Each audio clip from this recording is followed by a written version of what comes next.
So this is the last in the series of 7 sessions we've had. And the others have been rooted in the discourses. But actually, this morning's session is not. It's a little bit out of the sequence. I actually took this from an intensive at Nasherwan's House of the Beloved in New Jersey, the 4th. Were you there, Carol? I've forgotten. You were there at that one. It's on the topic of love. I've actually this year been plunging into topics I was a little bit scared of. One was the discourses themselves, because they're so clear that I wasn't sure what on earth I would have to say except for reading them out. And it turns out that the Baba lovers the Baba community is fully able to come up with their own responses to it. And I was also a little bit apprehensive of talking about the topic of love, because what the heck do you say about it? But one of the things I'd like to do, actually in the course of thinking of how to develop it, it occurred to me, well, why don't we spend some time looking at some of the lyrics of some of the great love songs? So I think for the second half of this session, and it turns out to be quite a bit of fun. At least I think so. Of course, I was a professor of literature. This was my line. But of course, most people are acquainted with this genre also. So we'll start here by talking about some of the basis for the path of love. Here's a description of some of what we're going to be covering. The path of love, which has always commanded the greatest appeal to humanity at large, is based on the realization of God's nature as bliss. I'll be talking more about that. The agony and the ecstasy, the exaltation of union and the despair of separation. These perennial themes of love, endlessly celebrated in our arts and popular culture, express the bliss that is love in its dual aspects as it appears in the world of illusion. That is to say, bliss, as is the nature of God, is unitary. But when it enters into the Mayavic dualistic sphere, that the empirical world that we are in, it shows its two aspects, agony and ecstasy, bliss and pain, those two. Irradiating from within, love illumines life in all its aspects, from the most elevated all the way down to the most mundane and trivial. Love imparts happiness, and when it causes pain, the pain of love is such as to inspire and to impel one onward along the path. Divinizing all of life, love ultimately culminates in the realization of God, who is the goal of life, as infinite bliss itself. So that's our topic this morning. Let me switch to this other slideshow. Why do we suffer? So over here I put an outline of the topics I'll be covering, and here they are here. First we're going to talk about the triune nature of God. Do you know what a triune nature is? A threefold nature. This phrase comes right from God Speaks. The triune nature of God. Do you know what the triune nature of God is, by the way? What three? Knowledge, power, and bliss. Yeah. And this, as best I know, and I'm asking people to correct me who know otherwise, originates with Meher Baba. I'm not sure that this point has been explained before. Knowledge, power, bliss. There's Satchit Anand in Indian civilization, but that actually doesn't mean knowledge, power, bliss. Okay, the metaphysical foundation. Love as the source of union's bliss and separation's agony. Then the agony and the ecstasy in common cultural expression and in high art. This is where we'll look at some song lyrics. And last, just a note to conclude.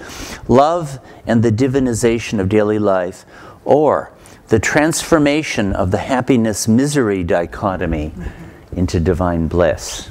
By the end of this session, I'm presuming we'll have accomplished that. Anyone who hasn't felt that the seminar is delivered can ask for their money back. So this is, that outline I just read is right here. So now I wanted to begin with talking about the triune nature of God.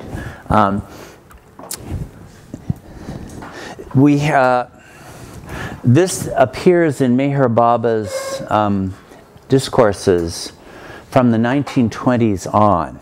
It was a constant, it's a really major part of what we could call his philosophy. God's three natures are knowledge, power, and bliss. And it would seem that he really does mean it. It is those three specifically. That's not just a metaphor or a way of thinking about it. Like if someone were to ask me, Ward, well, do you want to add a couple divine natures? I'd say, sure. Peace, that's nice, isn't it? Beauty. How about God's glory? You got any suggestions? You flip some in. Compassion. Mercy.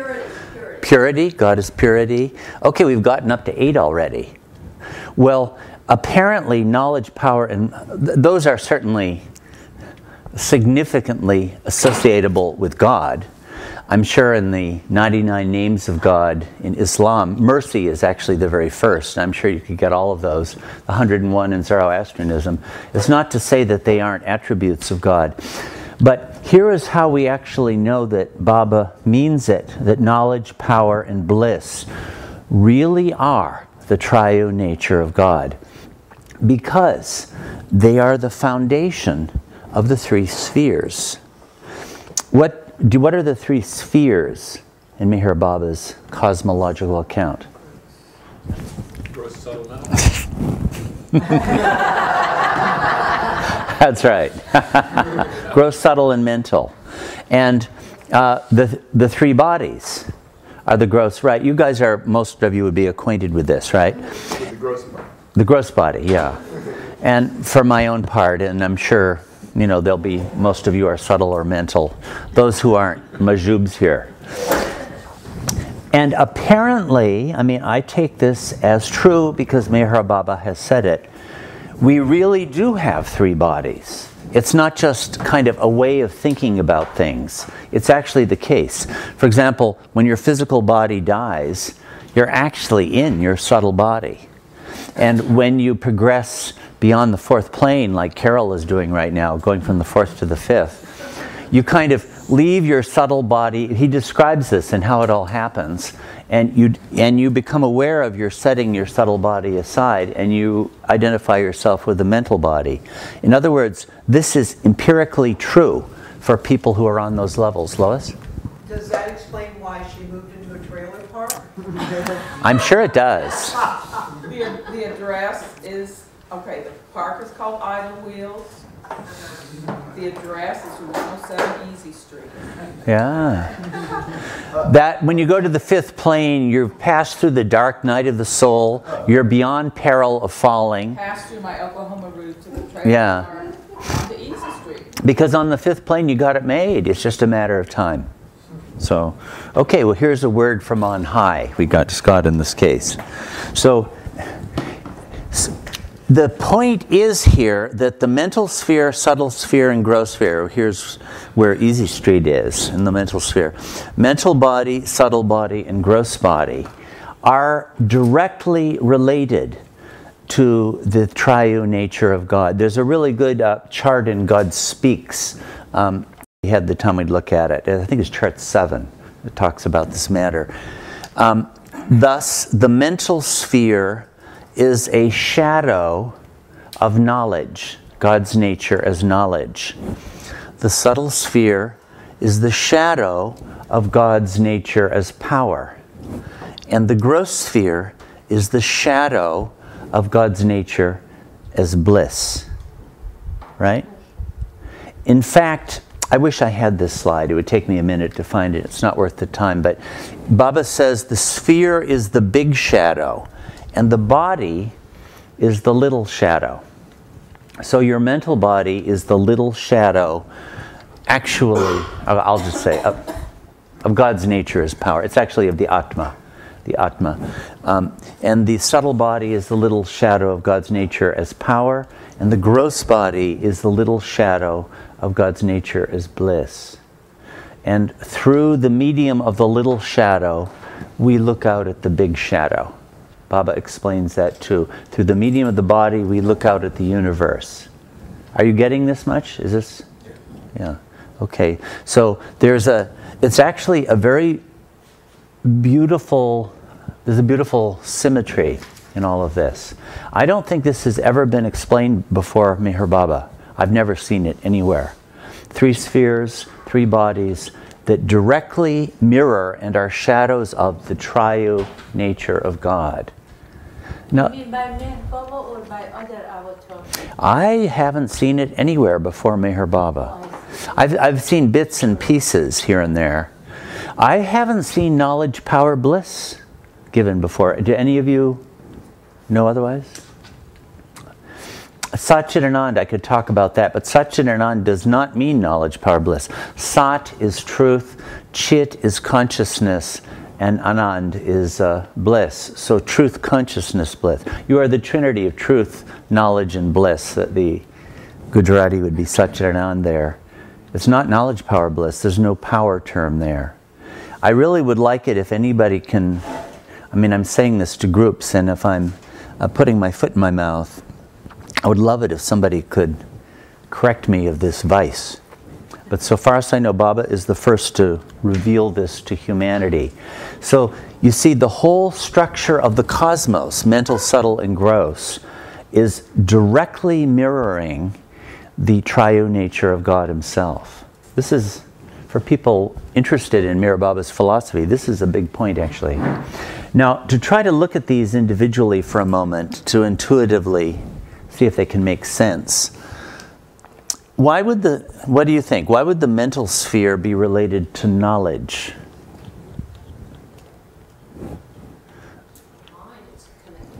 Yeah. Knowledge is all that exists in the mind. Yeah, that's right. Feelings and thoughts. And those are both emanating from the nature of knowledge.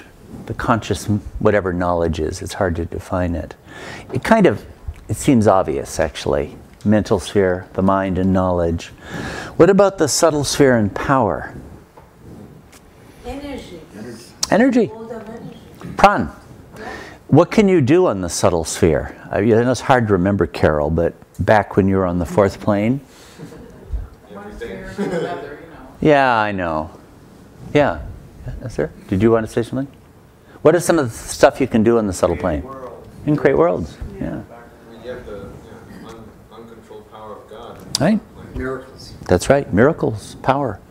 So you can raise the dead. You can stop trains. You can make dry wells full of water, or wells empty of water. You can make a dead tree come to life.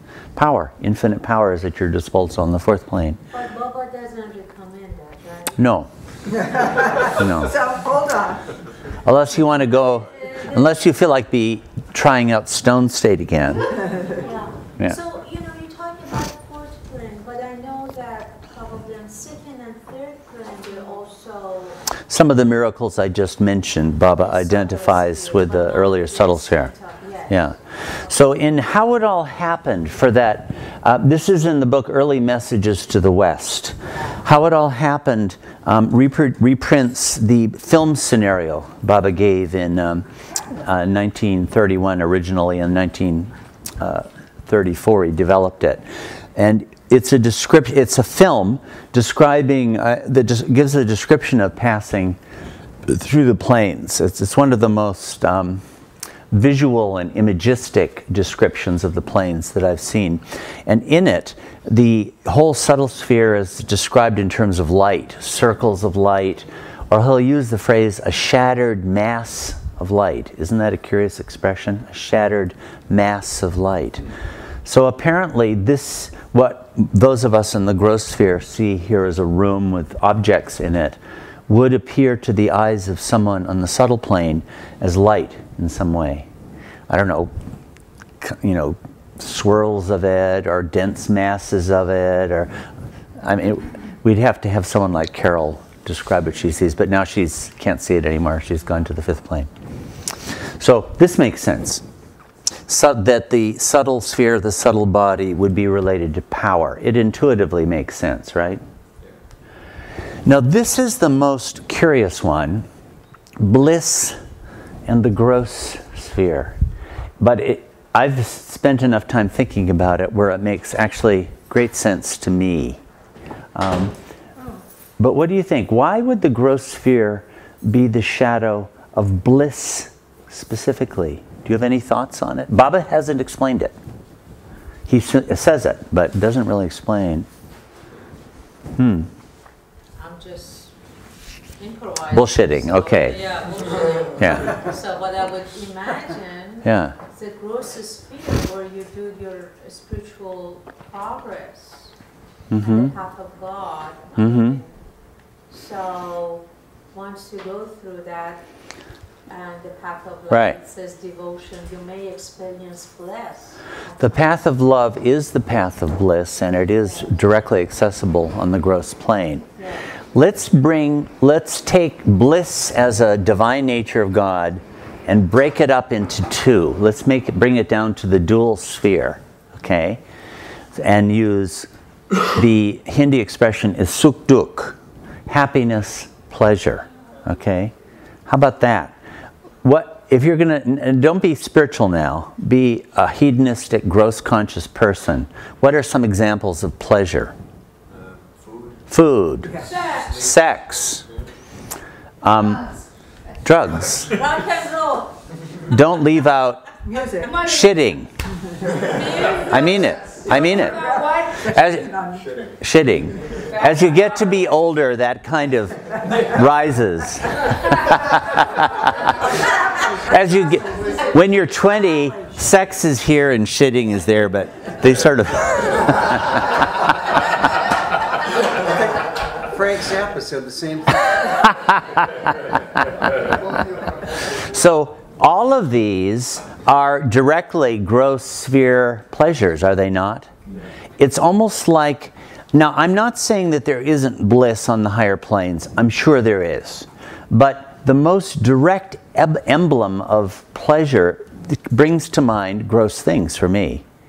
Similarly, the most direct emblem of pain, I mean, I think of, when I know Baba says mental suffering is actually worse than gross suffering, but if I were to talk about the kind of suffering I'm afraid of, it's kind of physical stuff. Like, oh God, I've got cancer, oh, it's agony, or, you know, somebody is stabbing me with a knife.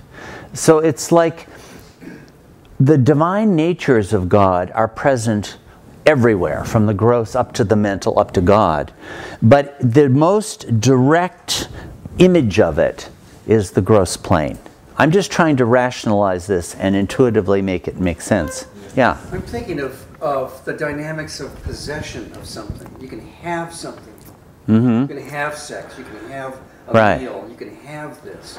You can take it and grasp it. Yes. There's a way you can do that that's maybe different than the other spheres.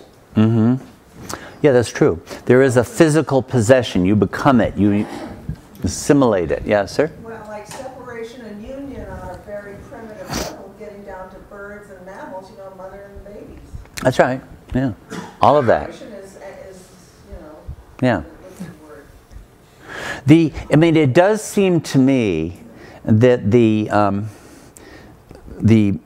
Mayavic dualistic image of the divine union is sex, sexual union. It mirrors the union of the soul with God, you know, which is, you know, physical, on a physical act. Here's something else about the gross sphere. And this is a little more difficult, and I don't know whether I'll make sense about this or whether I will.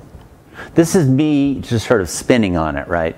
Trying to intuitively meditate on this correlation, because I do believe this is a fact.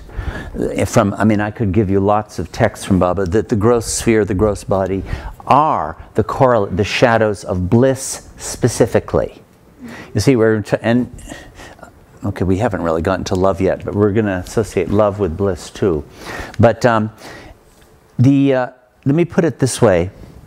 Knowledge, in its very nature, has an object, right? That is to say, I know about the Civil War. Well, I know, but there's something that Fred, I can see Fred. I know Fred, or I'm conscious of him being there. Knowledge kind of reaches out towards an object, does it not? Now, divine knowledge knows itself. That's beyond, but I'm talking about knowledge in the world of our experience. It has an object. I can know another piece of knowledge, mental sphere. I can know an event, like the Civil War, subtle sphere. I can know a physical object, like I see that computer. Seeing is a form of knowing. Knowing naturally has an object. Okay, power naturally has an object, does it not? Otherwise, what good is it? Like, I'm Babe Ruth, and I hit the baseball out of the park, out of Yankees. I don't think he ever did, but came close. Well, it has an object. It's the baseball, right? I exercise my power on Michael by making him go down to the ocean and dive in. Okay, put a gun, right? So my object is Michael. That's my object. Power naturally seeks an object and expresses itself by producing change in an object, right? Would you agree with that? Does that make sense? How about bliss? There's no object. I'm blissful. Yeah. It's just It is. overflows. Yeah, now when I'm blissful, I might go out and do blissful stuff. That's true. But I don't bliss something. If I am blissful, that's its own consummation. Bliss in its very nature does not have an object. Thus, the gross sphere is the stopper. The mental sphere projects a subtle sphere. The subtle sphere projects a gross sphere. The gross sphere is, among the three natures of God, bliss is the couch potato. It just sits there and blisses out. When you bliss out, you don't do anything. Matter just sits there unless energy acts on it. This makes sense to me, that just the sheer expression of God's bliss is just inert matter. It will be inert because it doesn't have any reason to do anything. That's all it has to do is just love. Yeah. Right. You just sit there and bliss out and there's nothing more to do. No testing, there's no studying, you just show up. Yeah. Now when energy acts on it, it does stuff. But if energy doesn't act on it, it simply is. It simply is. Yeah. Can you give an example of energy acting on bliss and like what would happen? Well, I'm actually acting on matter. I'm actually taking matter as the externalization of bliss, as the projection of bliss. You see, what I'm trying to just understand is why there isn't another sphere beyond the gross, right? Why there are only three spheres? Because bliss in its very nature is the end. You know, there used to be, back in ancient days when they had computers, they would have these cables and you put one cable and another cable. And the last one, for certain functions, you had to put a cap on to stop it. I don't know if you remember that. Anyway, I had certain functions where I'd have to put a cap to stop the sequence of cables. It's like the gross is, bliss is the cap. Once you've achieved it, there's nothing more to achieve. And that is true going back up to God too. The one experience everyone has is bliss. Most people don't get knowledge and power. If you get mukti, you only experience bliss. Because once you've got bliss, you don't care. What more is there, you know? Anyway, this is, I'm sure in the future there'll be vast meditations on this, but what I'm trying to explain is why there are only 3 spheres, why there are only 3 bodies. And I think it has to do with the nature of bliss as contrasted with the nature of knowledge and power. Okay, so this is, by the way, this is called a homology, where you have various pairings or trinities of things that are systematically related to each other. This is like a homology. Knowledge, power, and bliss correlated with mental sphere, subtle sphere, gross sphere, mental body, subtle body, gross body. Okay? Now let's take the further step. And this is actually, again, news. Yeah. So let's take this into the zone of people who've been into Baba a long time. Baba has us veiled, but he starts giving little glimmerings because we're loving him and we're surrendering more every day. So how does that work in terms of Okay. bliss? Okay, let's get to the next tier on this, which will come to us Oh, okay. and our path. Because we've been talking so far about the bodies, the spheres, and the divine natures. But just recently, in the course of studying the Tiffin lectures, which will get published next year, we got another connection, which I've never seen it anywhere, except a book by Dr. Deshmukh was the one place which he must have gotten from. There is a relation between these 3 and the 3 great paths. And these are, in Hinduism, this is a commonplace. Any of you read the Bhagavad Gita? A number of you have, yeah. It's one of the greatest literary works in the history of the world. It's well worth reading. It's only 70, 80 pages or so. But among other things, it's a great treatment of the path of knowledge, the path of action, and the path of devotion. And the names for those are, knowledge is called gyan. Action is karma. You've heard of karma. We think of karma as the bondage that comes from action, but what it actually means is action itself. And bhakti means devotion. And that's actually a little bit of a better word for it. In its purified aspects, you could call it love. In common, at its lower levels, devotion is a better word. Now, let me, I have a little bit. Okay, let's look at this for a second. I think I have this. Oh darn, I didn't put it in here. Shoot. Okay, instead I'll just talk about it. Karma yoga, it's called. Meher Baba's English term for this is selfless service. It's basically a synonym, an English synonym for karma yoga. What do you think karma yoga would be? I'll bet you most of you are karma yogis, whether you think of it that way or not. Doing good deeds. Doing good deeds, That's part of it. Isn't it making choices in the actions that you do on a daily basis? It certainly involves that. Choosing one thing, you go, that's not going to take me in a positive place. Right. I'm going to choose to do this.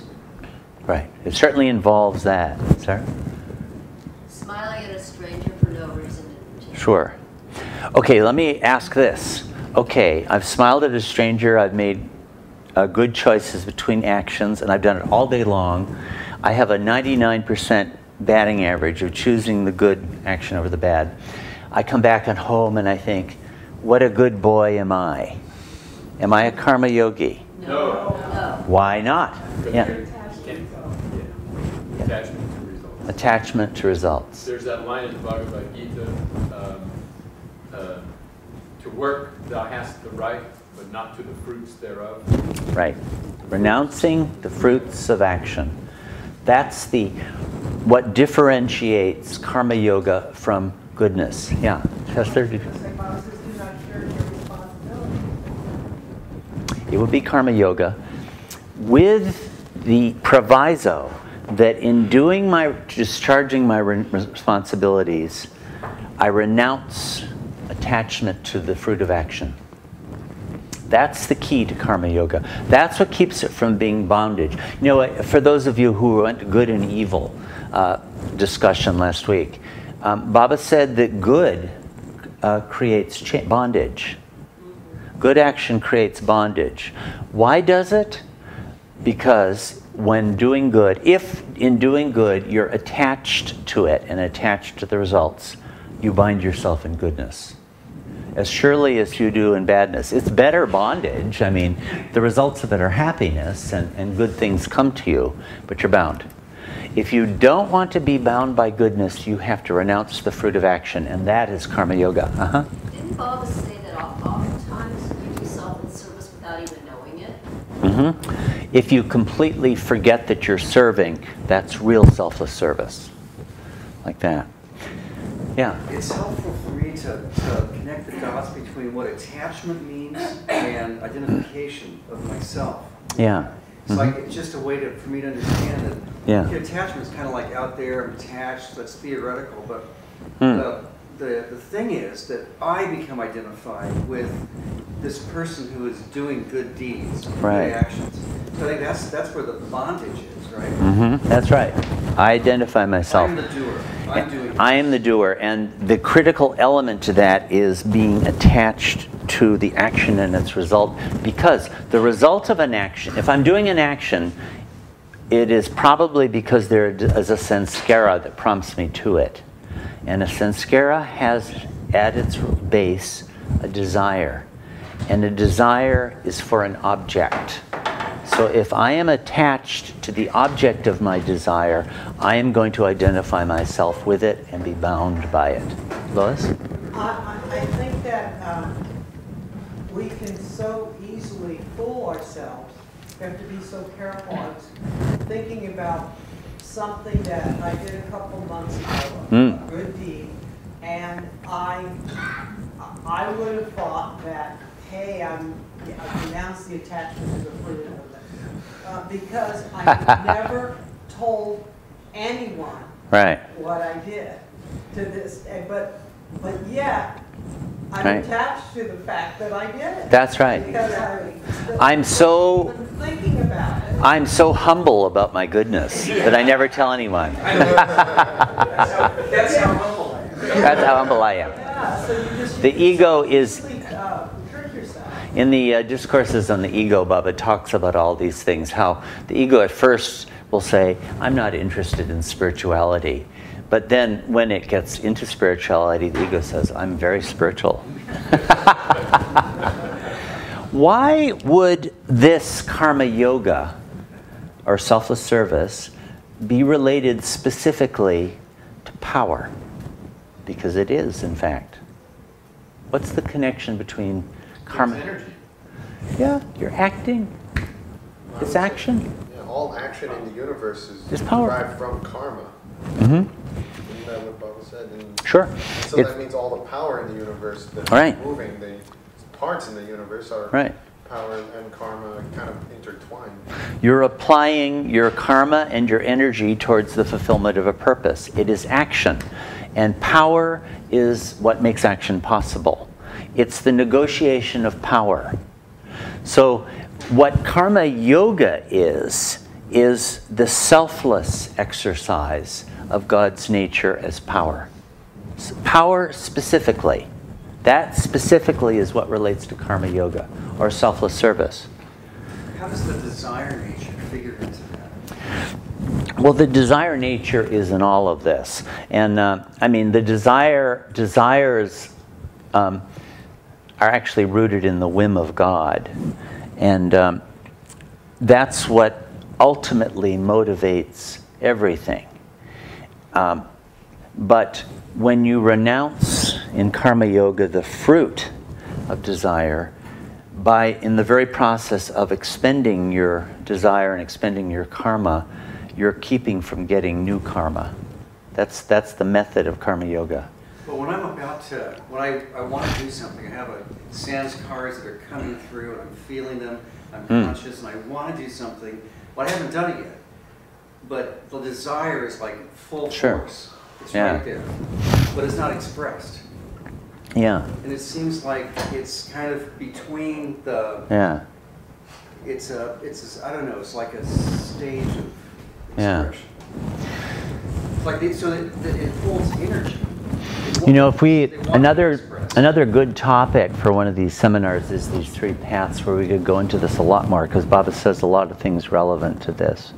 I'm reluctant to go too much because we won't be able to get to the other things, but it's a big topic. But the method of karma yoga is to act, and thus oftentimes you are putting sanskaras, I'll put it that way, into expression. You often do. Like if I'll go do my job. Well, I probably got my job because I needed money, so there's a desire at the root of that. Or else, whatever my motive might be, there's usually a desire involved in it. And often I will enact desires and thus spend sanskaras.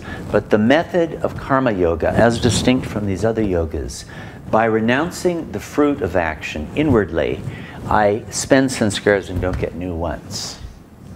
As compared with Gyan Yoga, where you don't spend them at all. You don't actually use them. I'll just say a little bit about Gyan Yoga. Infinite Intelligence, by the way, is really a place to go on how the different yogas spend sanskaras differently. But the classic case of a Gyan Yogi would be, I don't know if you've read about Milarepa, somebody like that. He's up in a cave for 10 years, eating nettles. That was his diet. Or St. Anthony out in the desert, eating a piece of bread a day for 20 years.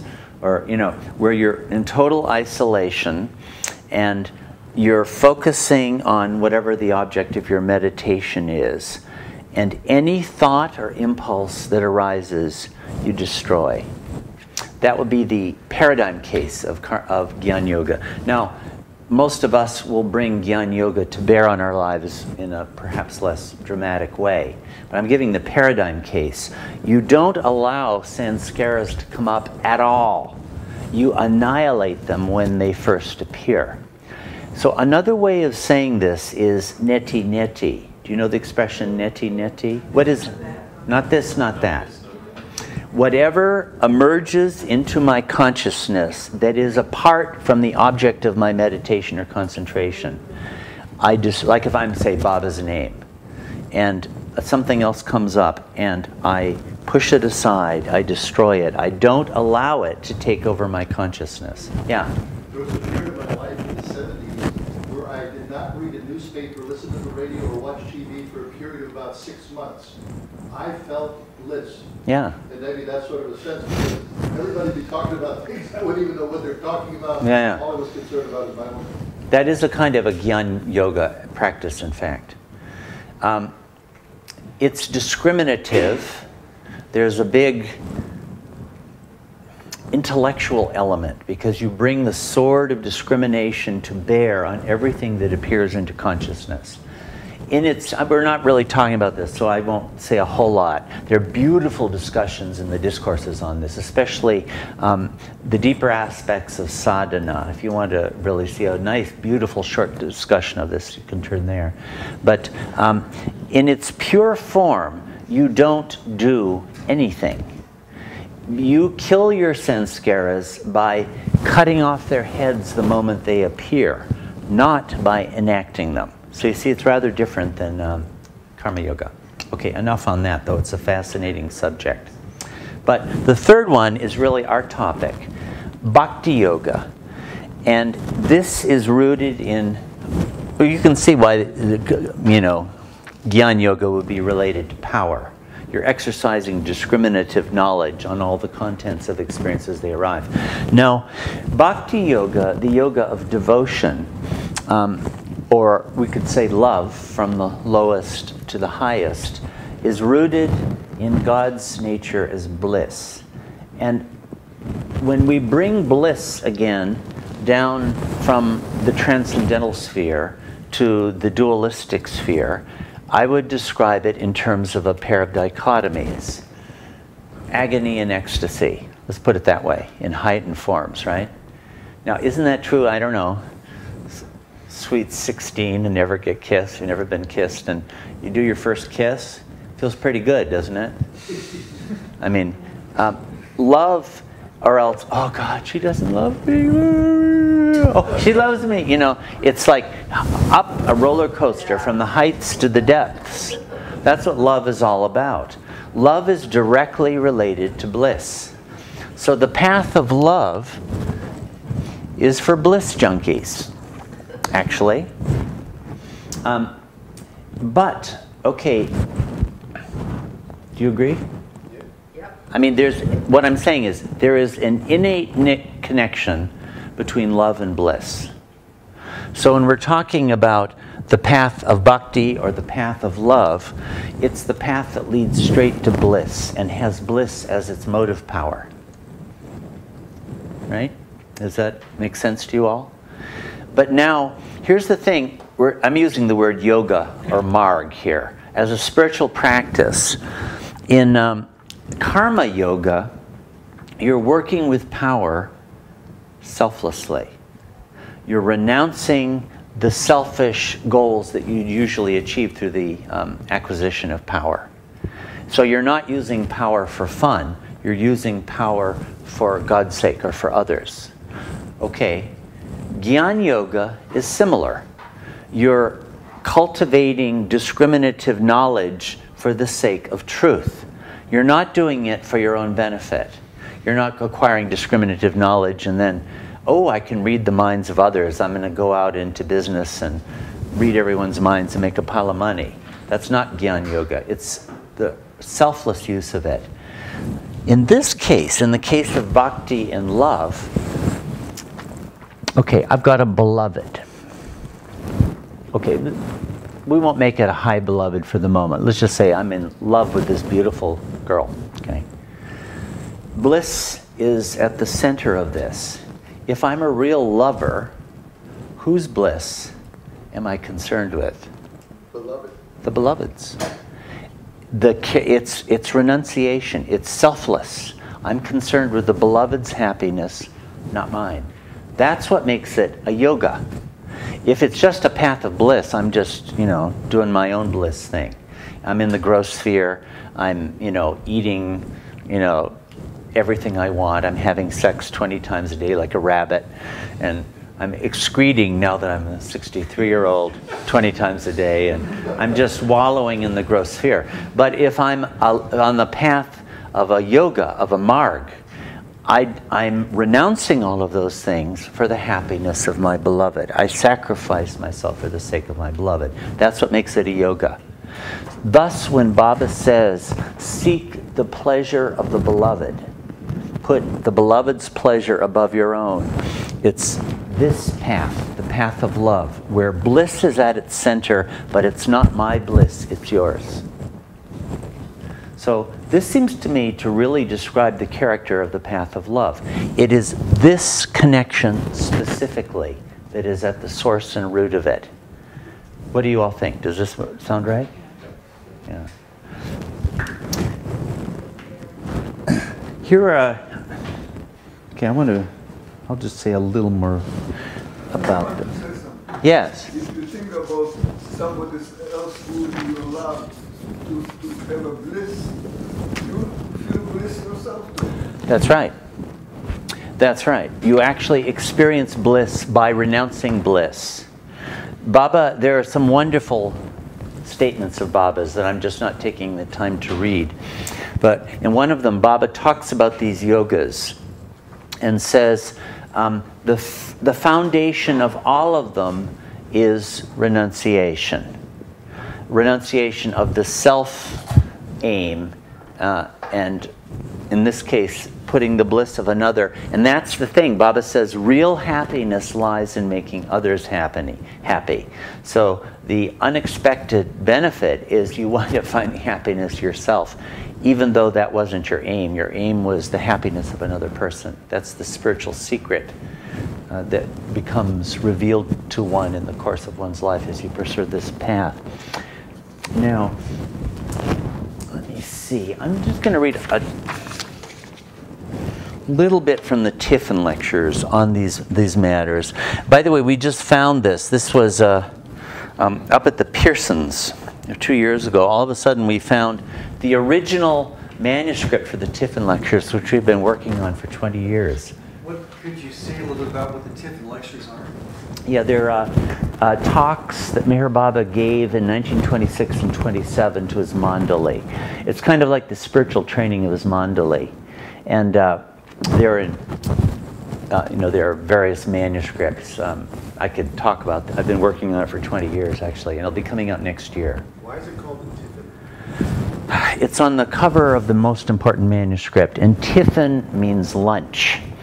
And probably this would be the reason for it. Baba, with his Mandali, would go to Kaka Shahane's house. Now, Kaka Shahane was one of his disciples in Ernagown village. I don't know if you know where the dispensary is, not at the edge of Ernagown village. Right at that location was what was called the family quarters. And Kaka Shahane was there. And he would go, and presumably Kaka and his wife would give Baba and the Mandali tea and snacks and food. And in those days, that was a big deal, because life at early Meherabad was tough for the men Mandali. So the most identifiable characteristic would be lunch! Good food, something better than just the boring, drab diet we're having. So that's my guess for why they called it Tiffin lectures. Yeah. So this is from one of them, and we found the original from Phyllis Fred. Actually, comes from Los Angeles' Phyllis. Adi sent them to her, and when she died, she entrusted them to the Pearsons, and we found Meher Lahar. That's right. That's right. And this chart appeared for the very first time that makes this exact connection we're just talking about, which was previously unknown. That is to say, karma yoga, it's a little hard to read, is the path. This is the gross sphere. This is, he calls it astral. In those days, astral he used to mean subtle, not astral as he later refined it to mean, and mental. Gross, subtle, and mental. The path of karma yoga goes to power. The path of bhakti yoga goes to bliss. And the path of gyan yoga, gyan marga, I'm sorry, he's calling it marga. Marga means path, like tariqat, spiritual path. Gyan yoga goes to knowledge. This is where this connection was really explained.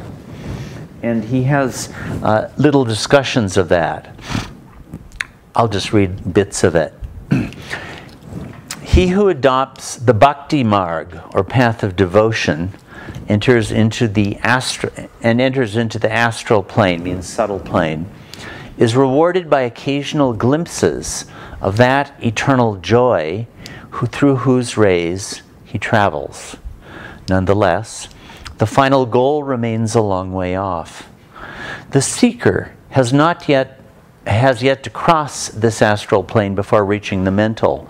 And once the mental plane is attained, though he enjoys joy directly, he is not yet one with it. More often than not, the seeker remains in that blissful state for a long time. He enjoys bliss, anand, the bliss anand aspect of the highest, but has not yet become bliss himself. He remains a mere bhakt. Okay, so bhakti yoga is connected with bliss. That's making it quite explicit here. Here's karma yoga. He who advances by the karma marg, karma path, proceeds along the same basic lines as delineated above, with one difference. On the astral plane, subtle plane, he gleans occasional glimpses. Or somebody was mentioning glimpses. Yeah, Debbie was. Of the eternal power of the highest state, not eternal bliss, as in the case of the bhakt. The people of this plane generally comprise the great leaders of nations, to which they have rendered great service. Seva, isn't that interesting? Yeah. If you want to become president, next lifetime, become a karma yogi this lifetime. I imagine somebody like Mahatma Gandhi had been a great karma yogi for a long time and thus acquired the merit.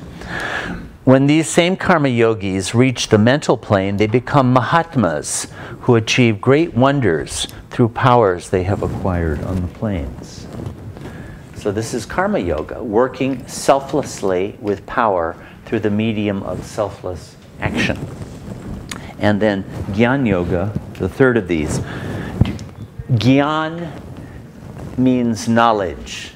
By the way, our word knowledge, you may notice, is spelled with a K-N. That's because it used to be said knauen, knauen. Gyan, gyan, they're related. Germanic is related to Sanskrit, if you go back to Indo-European. So that's why you can see our word knowledge in that.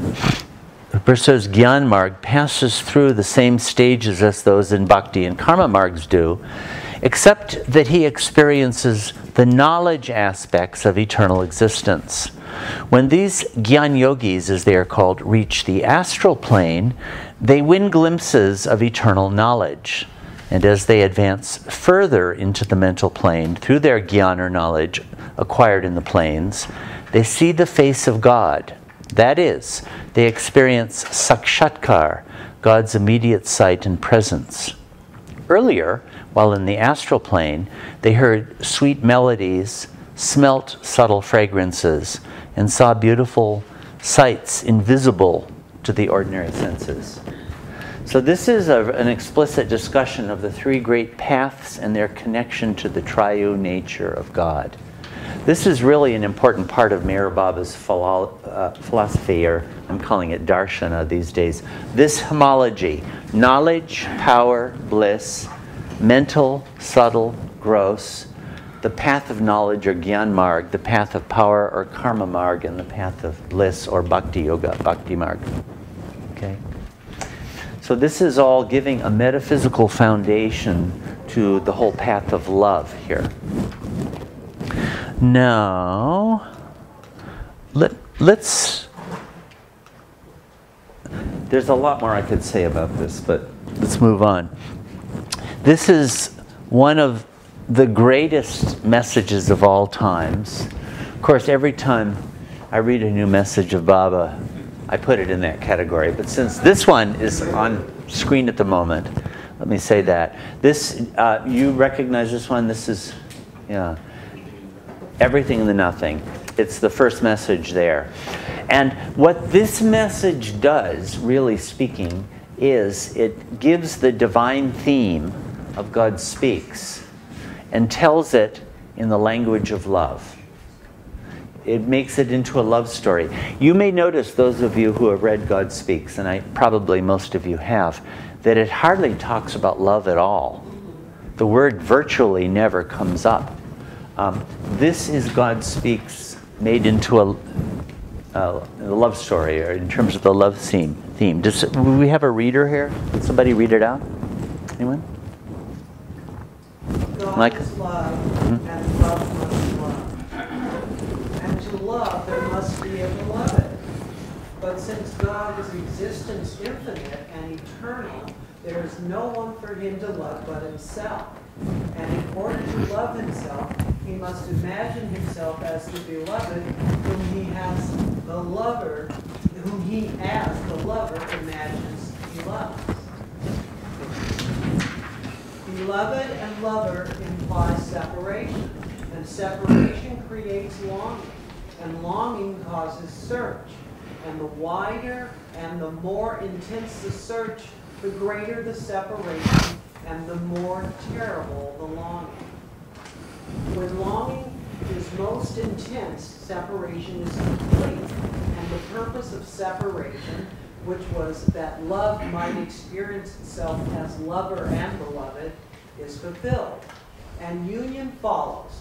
And when union is attained, the lover knows that he himself was all along the beloved whom he loved and desired union with. and that all the impossible situations that he overcame were obstacles which he himself had placed in the path to himself. To attain union is so impossibly difficult because it is impossible to become what you already are. Union is nothing other than knowledge of oneself as the only one. Fantastic message. Magnificent message. We've been talking about the connection between love and bliss, which in its two aspects is agony and ecstasy. Do you see any of that here? Where? Separation. Separation, longing. The wider and the greater the separation and the more terrible the longing. Right. This is all about the agony of separation and the bliss of union. This love, when you're on the path of love, you're in for it. You're in for it. Pain becomes worse, and fulfillments become worse. That's the road we're on, if we're on the love path. But here's another important thing about this pain, and that has to do, we're going to be coming to some of these love songs where we see these themes come up. But the pain of love, as compared with ordinary worldly pain, is transformative. It's transformative pain. And it's uplifting pain, too. And that's a lot of what, let's look about the three spheres of love. This is from the Discourse on Love. Love on the gross sphere, I didn't put it here for time reasons, but love on the gross sphere is lust. Okay, so like, you know, rabbits are famous for their love lives, right? They run around and copulate all day long. At least that's their reputation. I'm actually not a, you know, whatever branch of science that would be, but animal love is that. Okay, or else I'm a tiger and I'm in love with the deer in such fashion that I eat it, right? That's love. That's gross love on that sphere. But when you get to the subtle sphere, could somebody read this out? This is love on the subtle sphere. The lover in the subtle sphere is not free from lust, but the lust which he experiences is not undiluted as in the gross sphere. What is that? Not undiluted. So yes. The intensity of lust in the subtle sphere is about half that in the gross sphere. Thus it is diluted. It's 50% dose. Besides, there is no gross expression of lust as in the gross sphere. The lover in the gross sphere is inextricably entangled with the gross objects. Hence, his lust finds gross expression. But the lover in the subtle sphere has gotten free from attachment to gross objects. Hence, in his case, lust remains unexpressed in the gross form. His lust has subtle expressions, but it cannot have gross expressions. Besides, since about half of the original lust of the gross sphere gets sublimated in the subtle sphere, the lower in the subtle sphere, the lover in the subtle sphere experiences love, not as undiluted lust, but in a higher form as longing to be united with the beloved. Isn't that interesting? Longing is lust transformed, lust uplifted. You know, Erich used to talk about this sometimes. The word longing, it's like stretched out or delayed gratification, so to speak, where you experience the denial and there's a certain acceptance of the denial, and thus the feeling of longing arises. Longing means a distance. I don't know if that's making sense. Erich used to talk about that sometimes. It's kind of like waiting in line at a roller coaster. Yeah, that's right. You're instead of just jumping right in, there's a... Disagree. Yeah, it gets sublimated away. You have to let go of it, but you still have the desire for it, but you sort of have the anguish of not having it. And there is a certain pleasure in the anguish. That's what I gather people on the subtle plane experience, as Carol could have told us, but she's forgotten, having left that. Yeah. Now here we get to, okay, now here we have more on love as longing. Do you want to keep reading, Michael? Or? Thus, in the gross sphere, love expresses